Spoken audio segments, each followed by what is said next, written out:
கார்த்திக் தீபா சீரியலில் இப்போ ஒரு சூப்பரான ப்ரோமோ நாளைக்கு ரிலீஸ் பண்ணியிருக்காங்க. மிஸ் பண்ணாமல் ஃபுல் வீடியோவும் கேளுங்க.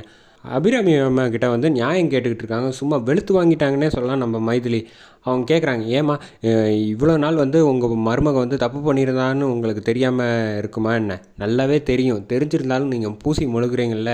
இதே எங்கள் பொண்ணு தீபா மேலே ஒரு தப்பும் இல்லை. அவளை போட்டு என்ன பாடாப்படுத்துனீங்க இந்த நட்சத்திர பிரச்சனையில் ஆரம்பித்து இப்போ வரைக்கும்.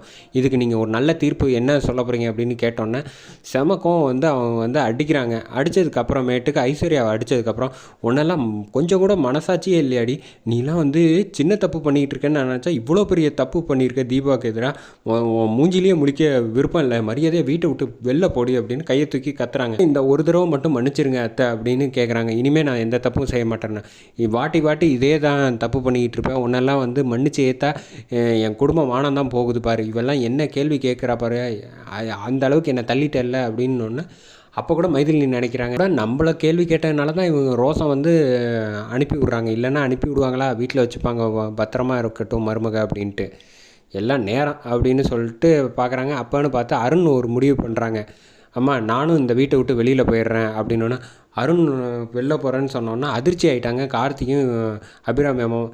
என்னப்பா இப்படி சொல்லிட்டேன், கொஞ்சம் கூட அவள் பண்ண தப்புக்கு அவள் வெளில போகிறது தான் இப்போ நியாயம், அதை விட்டுட்டு நீ ஏன் அவளுக்கு சப்போர்ட் பண்ணுற அப்படின்னோன்னே, அம்மா நான் உங்களை எழுத்துலாம் இல்லையே, நான் என்ன சொல்கிறேங்கிறத கொஞ்சம் முழுசாக கேளுங்க. நான் நிச்சயமாக உங்களுக்கு ஆதரவாக தான் இருப்பேன். பட் இருந்தாலும் இவளை வீட்டை விட்டு வெளில போகும்போது நானும் கூட துணைக்கி போகிறது தாம்மா சரி. அவளை தனியாக விடுறதுக்கு எனக்கு கொஞ்சம் கூட மனசு வரலம்மா. பாவம் என்னமோ தப்பு பண்ணிட்டா, என்ன தான் இருந்தாலும் நான் தானே அவள் புருஷன். அதனால் வந்து நான் அவள் கூடவே தப்போ சரியோ வாழ்க்கை பூரா அவள் கூட இருக்கேன்னு சொல்லியிருக்கேன் இல்லையா, நான் அவள் கூட தான் இருக்கணும் அப்படின்னு முடிவு பண்ணிட்டு கிளம்புறேன்ட்டு பேக் எடுத்துகிட்டு கிளம்ப போகிறாங்க.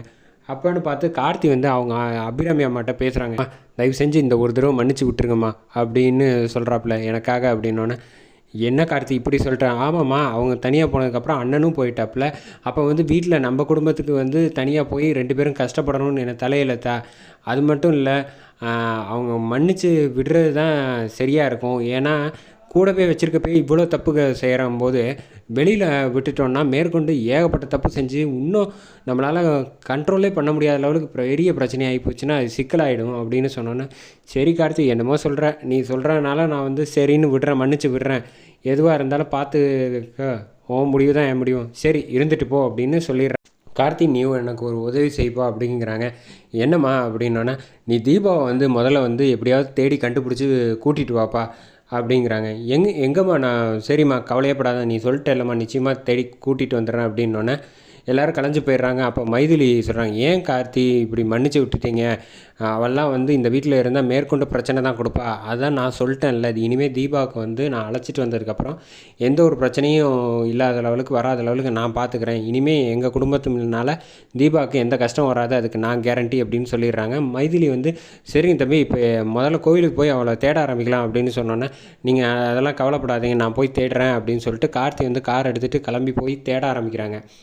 இப்போ வந்து தீபா வந்து அந்த கோவிலில் வந்து கார்த்தி தேடுற சமயத்தில் வந்து நிச்சயமாக அவங்க சொந்த ஊருக்கு மைதிலி ஊருக்கு போயிருப்பாங்கன்னு நினைக்கிறேன். அப்படி தான் இப்போ வந்து தீபாவோட அப்டேட் எல்லாமே இன்ஸ்டாவில் வந்துருந்துச்சு.